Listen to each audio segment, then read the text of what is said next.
All right, so welcome everybody. Thank you for coming. I hope you're just as excited to be here as I am. About 40 hours ago, I was hooked down out at the George Washington, doing some traps with legacy Hornets and getting some PALS testing done out there. And about 16 hours ago, I was on a COD headed back to North Island in order to make it here just in time for this presentation. But this is right where I want to be, and I'm really happy to be here. Probably still smell a little bit like jet fuel and the mid-rats, to be honest. But let's kick this off because we're on a tight timeline. I'm Lieutenant Dan, call sign Magic Legs. I'm a VX-23 LSO. Up here at the front, I've got Mr. Buddy Denham. He's one of our NavAir senior aeromechanical engineers. And this is your TAILHOOK 2015 Magic Carpet Brief. All right, so let's take a little walk down memory lane. For some people, maybe a little bit longer walk than others, but just to give us a historical perspective of carrier landings. All right, so first we start off with the classical age, right? We started this 100 years ago, and it really ramped up World War II. So between 1940 to 1945, we actually had 21 naval fixed-wing aircraft that just came into production. We relied on prop technology, push rods, cables, reversible control, where we were actually able to feel the forces in the aircraft. Then came the jet age. This is the golden age in naval aviation, but we took away that feel from the flight control system of the aircraft and gave it an artificial feel with irreversible hydraulic controls. Across the top, sorry if it's a little fuzzy, but you got plenty of aircraft that came along during this time frame. And along the bottom, you'll see a little bit of improvements that came along the way that we tried to get the carrier environment to be safer and more efficient. And of note, between 1945 and 1960, we still had 22 new aircraft that had first flights for the Navy. So quite a bit there. Then we move into the digital age. So now with the Hornet and the Super Hornet, we actually have an electronic jet where we can put inputs in with the stick, send electronic signals to the flight control computer that then gives us the appropriate pitch rate and G command that we want. However, between 1960 and all the way up to present, we've only had 9 new fixed-wing Navy first flight aircraft. And so that shows you we're doing more with less, and we're putting even more demand on the pilot. But also at the bottom, you see we're still trying to help the pilot out in the carrier environment. We're giving them ACLS, and we're giving them the current IFLOS lens. And so now we move to where we are today in the information age. So as we get our INSs and our gyros smaller, cheaper, more affordable, more redundant, we can actually increase the reliability and the accuracy of our flight control methods on the aircraft. And you see us start with the modified Harrier back in the early 2000s to get a unified control concept that we then applied to the F-35 Bravo. And then the F-35C took over and started a Delta flight path concept with integrated direct lift control, which, spoiler alert, we then transferred over to the Rhino, and that's kind of what we're working on with Magic Carpet now. And not to forget, we have our friend, the old X-47 Bravo, which kind of shows us where we're going in the unmanned world. But all right, well, let's get down to it. So something that pretty much everybody in here is familiar with is the challenge of CV flying, that challenge of ball flying. So let's break it down real simple, like for people from Georgia like myself. So we got parameters, kind of a big word for just saying, hey, these are the things that the guys flying the plane are trying to control. We got meatball, lineup, angle of attack. That's drilled into us from an early age, right when we start our carrier training. And so how do we control those? We control it with longitudinal stick, lateral stick, and throttle. And not much has changed over the last 100 years, to be honest. So let's look at the meatball, our primary glide slope reference. That's controlled by a combination of longitudinal stick and throttle. The lineup is even harder, where we make a lateral stick correction and still have to compensate with throttle and longitudinal stick. And then angle of attack, similar to the meatball, we got to use the throttle and the longitudinal stick together. And as you can see, it's a really difficult problem for the pilot to do and requires a lot of skill. And we mitigate that with the FCLP training that we do and the carrier proficiency requirements that we have. However, we still think there's a problem out there. And sorry, I'll go back. Rotzi, if you could cue the video. Not to remind anybody of what it's like to fly behind the ship at night or the LSOs, what it's like out there, but we still have a high occurrence of hook slaps out there in the fleet, and it's something that we still think is a problem. So in this next video, you can see you have a little bit of issues when you have lineup corrections that you have to make. And when you make those lineup corrections, you might forget about the glide slope corrections that are having to come with it. And of note, I was out at the ship, out at the George Washington just a couple days ago on the platform, and I was still hearing screaming power calls with wave off. So it's still happening. It's happening every night out there.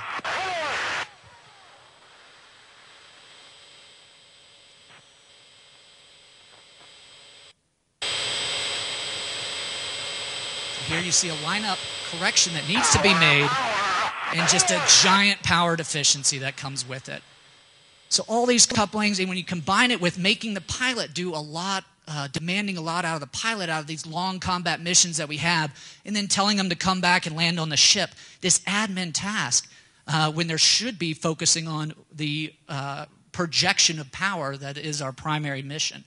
So we think there's a problem, and we had Buddy Denham here a few years back as part of a ONR project, came up with an idea, and he sat down with a team and went over a list of objectives. What they wanted to do was come up with an integrated carrier landing philosophy that helped to reduce the pilot workload, improve landing performance, and reduce the training requirements so we could focus on power projection from the sea and not this administrative task, with the overall research goal of eliminating the unique pilot skill required for a CB recovery.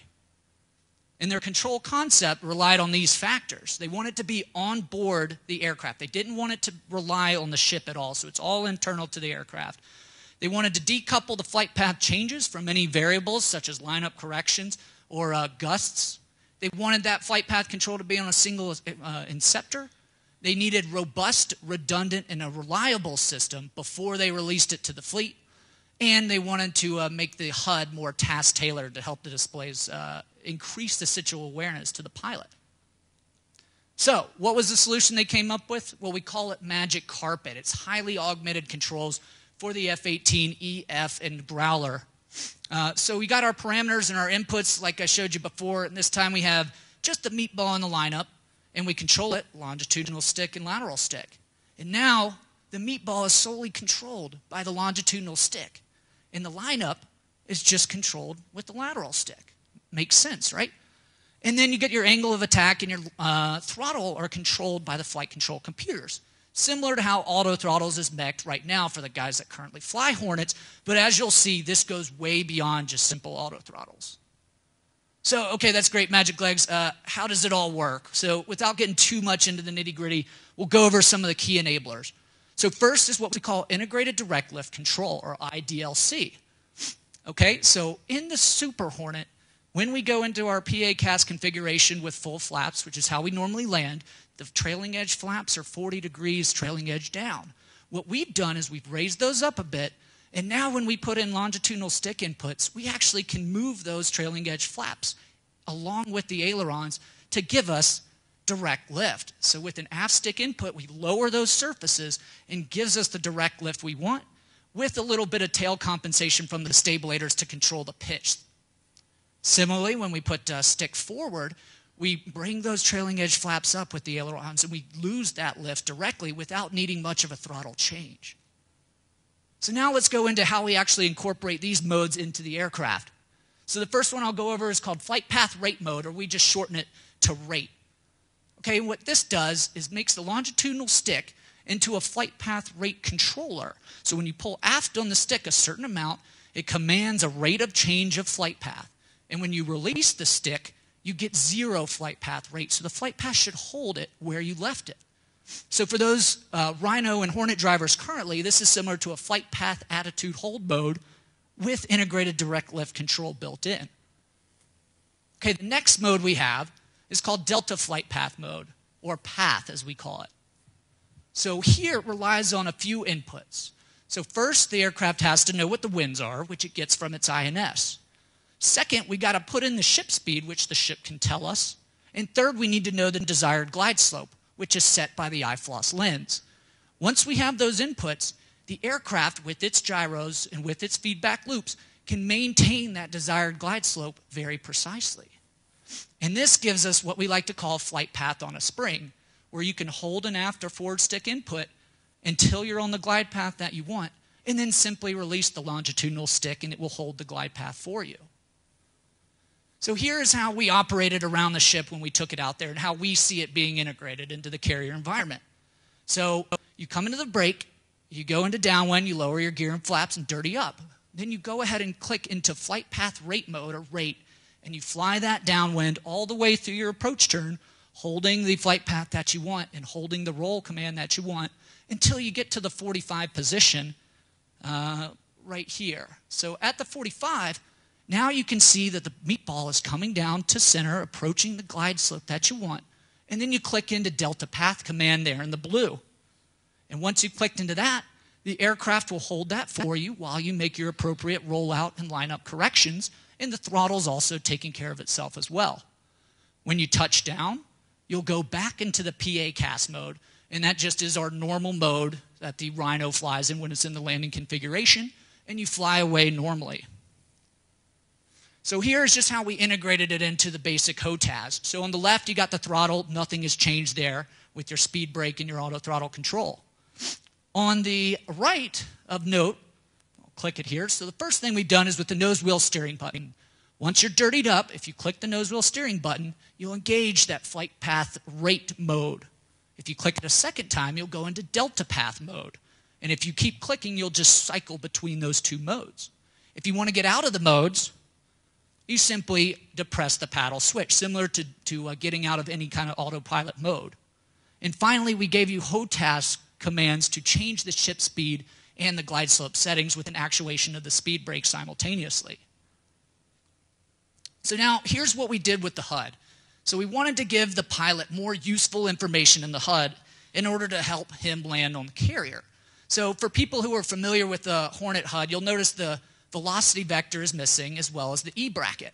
And what we've replaced it with is a glide slope reference line here that's set to your commanded glide path, and also what we call an SRVV, or a ship relative velocity vector, that is simply your velocity vector corrected for ship speed. We've also given you awareness of what mode you're in up here. You still got auto throttle information here, as well as ship speed. All right, so let's get into some videos, the good stuff. And let's go right into shore-based testing. So Rotzi, play the video. This is just in our manual PA cast mode. What I want you to pay attention to are that the trailing edge flaps don't move. You'll see the ailerons moving for lineup. You'll see the stabilators moving a little bit. And then the AOA is a little off because he's having to control that by himself with throttles. Now Rotzi, sorry, I'll go to the next slide. And here's it in path mode. You'll notice the trailing edge flaps are moving quite a bit, as well as the ailerons, and that's the direct lift control working for you. So Rotzi, I'll have you play that one more time just so people can take a look at it. If anybody's seen this before, it's really unique. So take a look one more time, how much those trailing edge flaps and those ailerons are moving. And then the AOA is staying rock solid, and the power setting is staying pretty rock solid as well. So that, in essence, is what we're doing with direct lift control. So now we were comfortable at the shore, and we want to take it out to the ship. So what is our overall mindset there? So first, we wanted to just look at a single configuration, single center line only, to limit the variables. And then we needed to examine the touchdown dispersion on the ship. We needed to look at nominal approaches first, and then put the system through its paces in off-nominal approaches, and also vary the wind over the deck. So here's a summary of what we did on the flight test. So this is back in April on board the USS Bush. We took out 5 pilots, 2 aircraft, over 3 days, did over 180 landings in Magic Carpet mode. And just not to give away too much, but the overall results are that we demonstrated the easy and intuitive flight control that we wanted. We also saw that the new HUD Symbology was favorable with the pilots for improving situational awareness, and the touchdown dispersion was significantly improved. So here's a slide showing you kind of the nominal and off-nominal deviations that we did. So not only did we do nominal starts, but we also pushed it to off-nominal conditions, such as high overshooting starts or low undershooting in the middle, and then pressed it from there to really put the system through its paces to see what it could do. We also tested all sorts of wind cells by going as low as 15 knots a headwind all the way up to 40, and then from crosswinds going from 10 knots a port all the way to the dreaded 10 knots of starboard wind, just to see the kind of effect that it would have. HUD configurations. So our 2 jets actually had 2 different HUD configurations. On the left, we were able to simulate the symbology that we wanted by using an instrumentation palette specifically designed to do that. Now, the other jet did not have that. It just had 25X software, so it had the normal display. And what this allowed us to do is do a direct comparison with pilots to see what they like better. All right, so let's get to some more videos. Quit listening to me talking. So go ahead and play this, ROTC. I'll probably play it a couple times just because there's a lot of information on here. So here's just traces of our pitch, our roll stick, our trace of what the stick's actually doing. So centered, up here is forward stick, aft stick, left, right, and then throttle movement. Obviously, you have your HUD video here, your ILART's camera here. If you notice right now, he's in flight path rate mode, kind of hard to see, but you got a glide slope reference line. He's engaged path mode now. He's got his ship relative velocity vector working for him. And now I'll let the pilot talk. Angle bank. Show a little stagger. Comes a little aft correction. Real small. And release. Center ball and hands off. There's a burble. Hands off. Hands off. Slight left. Hands off. Hands off. Hands off. That was awesome. All right, ROTC, if you go ahead and cue the video up again, but pause it for me. So that was actually ROTC talking there, flying that pass. And when you hear him say hands off, that means in a longitudinal sense. So he's still making lineup corrections because you always have to do that. But when he says hands off, that means he is not making any forward nav stick corrections. And he's also not doing anything with the throttles because he has the auto throttles engaged. And then you hear really favorable comments from him after flying away. So go ahead and play it one more time. If you need to see it better, please come up to the front. I mean, I don't mind you guys moving around at all. You might have a little better resolution on this screen as well. There's the wind, 33 axial.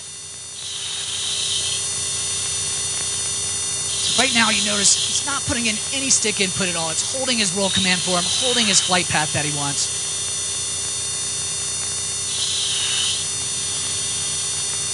Very little movement. Center ball at the 45, he engages path mode, and it does the work for him. Now he's just making little lineup corrections. He's using his glide slope reference line to line that up with the datums on the IFLOS and putting the ship relative velocity vector in the LA. Hands off, hands off, slight left, hands off, hands off, hands off. That was awesome. All right, ROTC, or sorry, I'll cue up the next slide. So this one is going to be an underline high start, so a Clara high that, we might be familiar with maybe. And then high come down in the middle to at the ramp, something the LSOs get a little, the hair starts to raise on the back of their necks there. So go ahead and play this, and we'll show you how ROTC handled it. All right, I'm pretty much level on the horizon. Things are on. So he's staying level, obviously going to be really high. Pay attention to the ILART's video to see how high he gets. 100 around a ball, pass. Clear.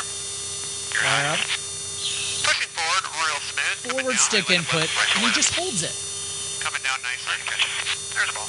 There's the ball. Release. And all he does is release when it's on glide slope, makes a little lineup correction, and that's all he has to do. The power takes care of itself. In the aircraft, all it was doing was moving those trailing edge flaps to gently come down on glide slope for him without having to make a drastic power reduction and then get him in a power deficiency in close to at the ramp, which is what the LSOs are always concerned about for ramp strikes. All right, I'll go to the next video. Or sorry, actually that was it. So we'll go to qualitative results now. And so pictured here is the first magic carpet trap that we had on board that detachment. And that was done by Lieutenant ROTC Robinson over there helping me with the computer. So let's get straight to the pilot comments. What did they like out of the system? First, obviously, the precision meatball control. They even said once they got it in the middle, they were able to control it very well within a half ball. Also, the glide slope stability, where if they were making a lineup correction, even in their wings level transition, the glide slope was holding very, very well. The pilots liked the enhanced HUD symbology, and also they liked the wave-off characteristics.